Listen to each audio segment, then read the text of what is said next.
Dozens, including children, were killed in airstrikes in Yemen on Friday, according to charity Save the Children.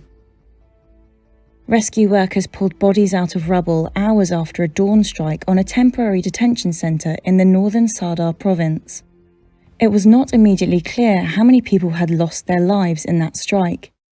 A Reuters witness said several people, including African migrants, were killed in a raid. Later on Friday, thousands of demonstrators gathered in the streets of the Yemeni capital, Sana'a. Some marched and carried flags while chanting, "Death to America, death to Israel."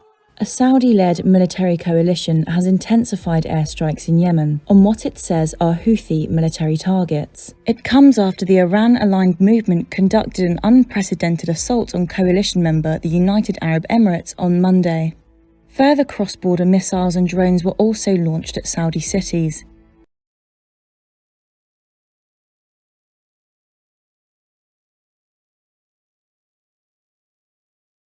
We have no plans to invade. That was the message from Russia's foreign minister after talks with the US about Russian intentions in Ukraine. His American counterpart said their discussions in Geneva had been frank and substantive, but also warned of massive consequences if Moscow were to attack Ukraine. Russia has amassed 100,000 troops near its borders with Ukraine, leading to grave international concern and to several European countries reinforcing NATO's military presence in Eastern Europe. President Putin has demanded that Ukraine be stopped from ever joining NATO. Russia used to control much of the region, but many of those neighbouring nations have now joined the military alliance of European and North American countries.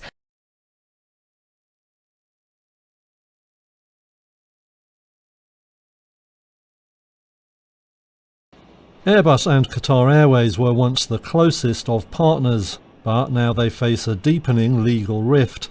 The European jet maker says it's revoking an order for 50 planes placed by the Mideast airline.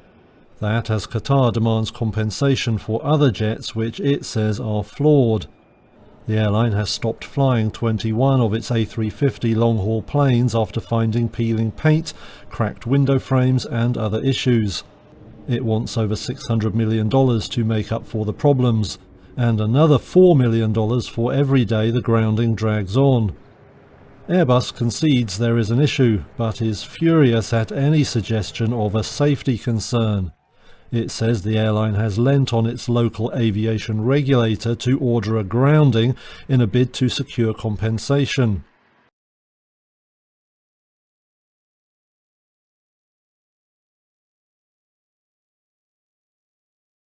Emboldened by recent court rulings, tens of thousands of pro-life activists rallied near the Supreme Court Friday with high hopes that justices might soon overturn the landmark 1973 Roe v. Wade ruling that legalized abortion nationwide.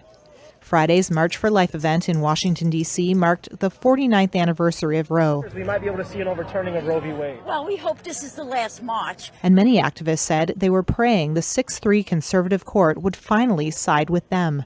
In December, the Supreme Court signaled its openness to overturning Roe during arguments for a case out of Mississippi. Conservative justices indicated sympathy for Mississippi's 15-week abortion ban, which violates Roe's precedent. That is, a woman's right to terminate a pregnancy before the fetus is viable at around 24 weeks.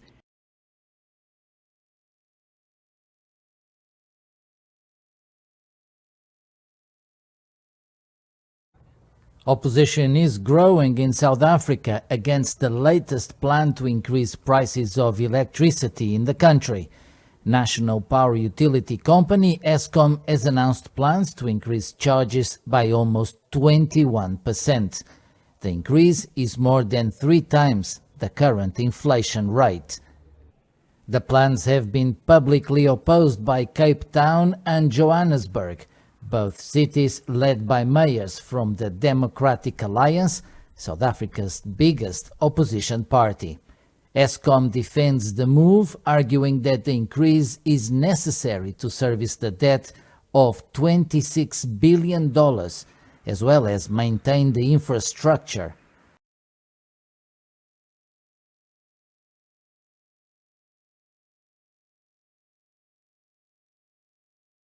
Hundreds of migrants have protested in southern Mexico, demanding the government allows them to move north to the border with the United States. On Thursday, they gathered outside the migration office in the city of Tapachula. The migrants say they're being extorted by criminals and are vulnerable to kidnapping. Several cases of migrant kidnapping have been reported in the city and elsewhere in Mexico.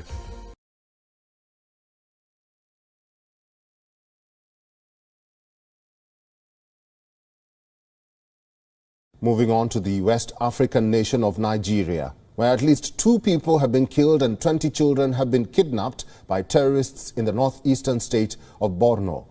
This is the latest attack on children in Nigeria, where terrorists have been waging a more than a decade-long insurgency.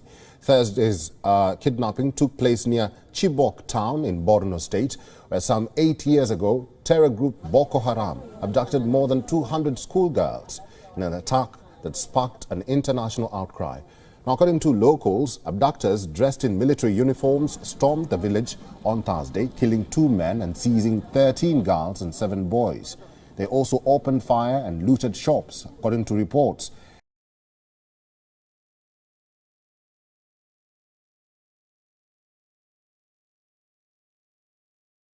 Lisala Folau never expected to be sitting in front of the cameras, but that's what a remarkable story of survival does for you. The 57-year-old, a retired carpenter who finds even walking difficult, survived in the water for 28 hours after being washed out to sea.